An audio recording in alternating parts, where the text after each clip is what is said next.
Good morning everyone. आज की class में हम डिस्कस करेंगे RSCIT I learn assessment number 1, जिसका नाम है कंप्यूटर का परिचय यानी कि इंट्रोडक्शन ऑफ कंप्यूटर। जब आप पहले असेसमेंट को करेंगे तो आपको यही प्रश्न दिखाई पड़ेंगे।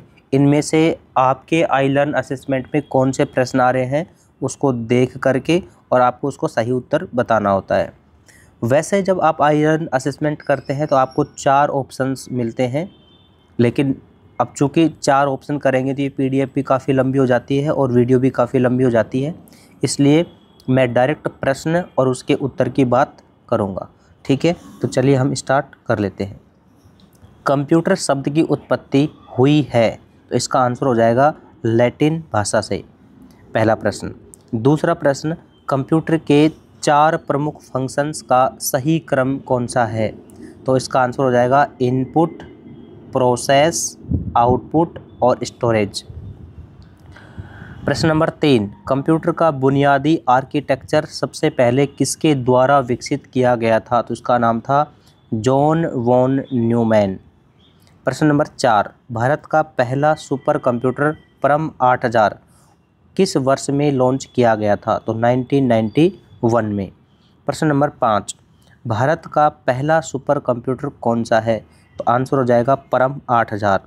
या तो आपको ऑप्शन में परम मिलेगा या परम 8000 के नाम से मिलेगा। प्रश्न नंबर 6, भारत का पहला कंप्यूटर कहाँ स्थापित किया गया था और कब किया गया था, तो भारतीय सांख्यिकी संस्थान कोलकाता में सबसे पहले 1955 में भारत का पहला कंप्यूटर स्थापित किया गया था। प्रश्न नंबर 7, निम्नलिखित में से कौन सी कंप्यूटर की विशेषता है, तो जो ऑप्शन में आपको मिलेंगी वो सारी विशेषताएं, उपरोक्त सभी।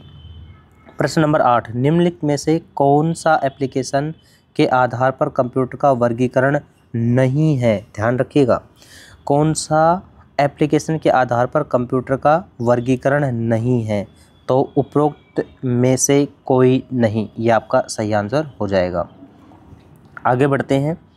प्रश्न नंबर 9, निम्नलिखित में से कौन सा कंप्यूटर हार्डवेयर को चलाता है और अन्य सॉफ्टवेयर को चलाने के लिए एक मंच के रूप में कार्य करता है, तो इसका आंसर हो जाएगा ऑपरेटिंग सिस्टम।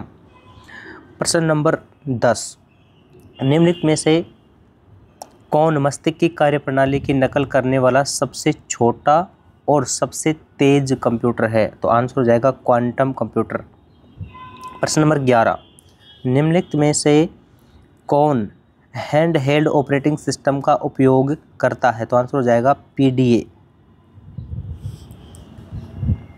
प्रश्न नंबर 12, निम्नलिखित में से कौन सा एक एप्लीकेशन सॉफ्टवेयर नहीं है, तो विंडोज 7, चूँकि ये ऑपरेटिंग सिस्टम है। प्रश्न नंबर 13, निम्नलिखित में से कौन सी कंप्यूटर सिस्टम की एक सीमा है, एक लिमिटेशंस है, बुद्धि का अभाव। कंप्यूटर में IQ जो होती है ना, वो IQ 0 होती है। प्रश्न नंबर 14, निम्नलिखित में से कौन सा एक सिस्टम सॉफ्टवेयर है, तो आंसर हो जाएगा विंडोज 7। प्रश्न नंबर 15, निम्न में से कौन एक ही समय में एक से अधिक उपयोगकर्ताओं का समर्थन नहीं करता, तो वर्क स्टेशन कंप्यूटर।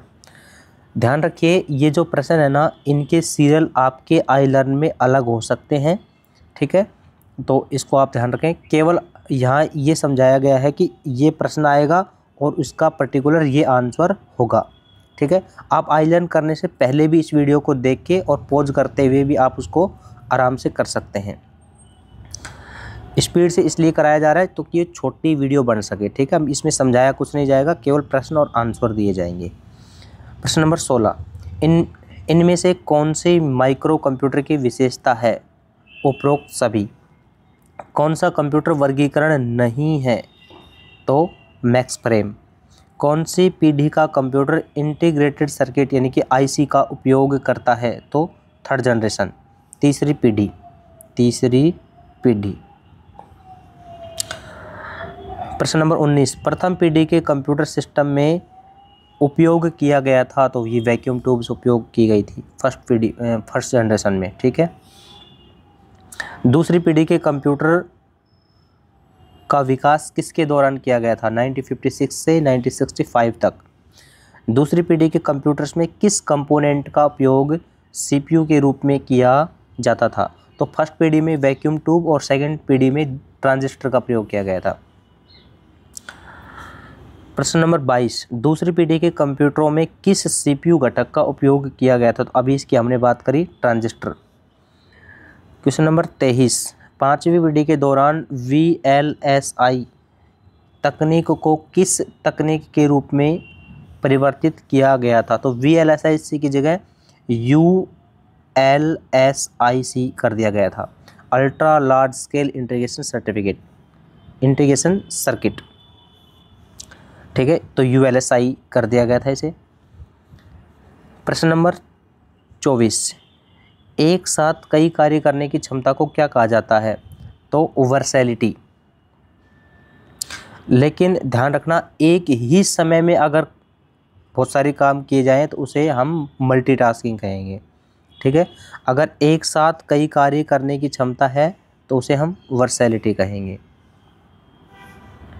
प्रश्न नंबर 25, एक आउटपुट डिवाइस का उदाहरण है प्लॉटर। सभी आधुनिक कंप्यूटर किस पर कार्य करते हैं? तो डेटा पर कार्य करते हैं। प्रश्न नंबर 27, सबसे तेज कंप्यूटर कौन सा है? सुपर सॉफ्टवेयर यानी कि सुपर कंप्यूटर। प्रश्न नंबर 28, संग्रहीत प्रोग्राम अवधारणा किसके द्वारा विकसित की गई थी? तो वॉन न्यूमैन के द्वारा। प्रश्न नंबर 29, डेस्कटॉप और पर्सनल कंप्यूटर को खालिस्तान के रूप में भी जाना जाता है, तो माइक्रो कंप्यूटर के रूप में जाना जाता है। प्रश्न नंबर 30, वह कंप्यूटर जो एनालॉग और डिजिटल दोनों को प्रोसेस करता है, तो हाइब्रिड कंप्यूटर कहलाता है। प्रश्न नंबर 31, पर्सनल कंप्यूटर उद्योग की शुरुआत किसके द्वारा की गई थी? IBM के द्वारा। प्रश्न नंबर 32, मेनफ्रेम कंप्यूटर बहुत सस्ते होते हैं, ये इस कथन का उत्तर निम्न विकल्पों में से चुनें। तो आपको सही और गलत दिया जाता है, तो ये गलत होते हैं, गलत है। मेनफ्रेम तो काफ़ी महंगे होते हैं और बड़े भी होते हैं, तो ये कथन कैसा है? ये गलत कथन है। प्रश्न नंबर 33, फ्लॉप्स का पूरा नाम क्या है? उसका पूर्ण रूप क्या है? फ्लोटिंग पॉइंट्स ऑपरेशन प्रति सेकंड। प्रश्न नंबर 34, LCD का मतलब क्या है? Liquid crystal display. प्रश्न नंबर 35, डेटा प्रबंधन क्षमताओं के आधार पर निम्न में से कौन से कंप्यूटर के वैध प्रकार हैं?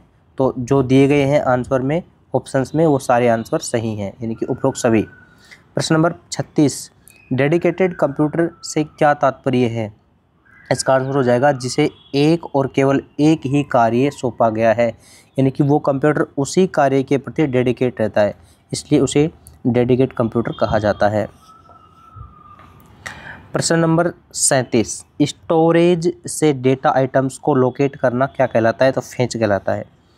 ENIAC किसके द्वारा विकसित किया गया था? तो जॉन मोचली और जे पेस्पर एकट। ENIAC क्या है? ENIAC जो फर्स्ट जनरेशन है ना, उस प्रथम पीढ़ी का कंप्यूटर है ये ENIAC कंप्यूटर।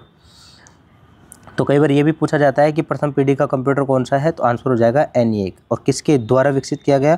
तो जॉन मोची के द्वारा, ये जॉन मोचली और जे पेस्पर एकट के द्वारा किया गया था। 39, आणविक पैमाने के कंप्यूटर को क्या नाम दिया गया है? तो आंसर हो जाएगा नैनो कंप्यूटर। प्रश्न नंबर 40, कंप्यूटर की कौन सी विशेषताएं इसे इलेक्ट्रॉनिक गणना से अलग करती है? स्टोरेज, क्योंकि ये डेटा को भंडारण करके भी रखता है, स्टोरेज करके भी रखता है। तो ये थे संभावित 40 प्रश्न जो आपके आइलर्न नंबर 1 में आएंगे। तो इन्हीं प्रश्नों में से आपको प्रश्न देखने को मिलेंगे। ठीक है, आई होप आप इसको कर पाएंगे।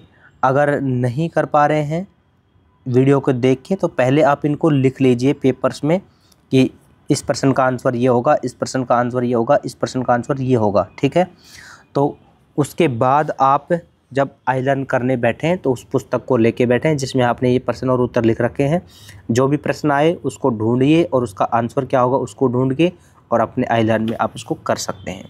तो ठीक है, ये थी आज की क्लास, इसको हम यहीं पे एंड करते हैं। धन्यवाद।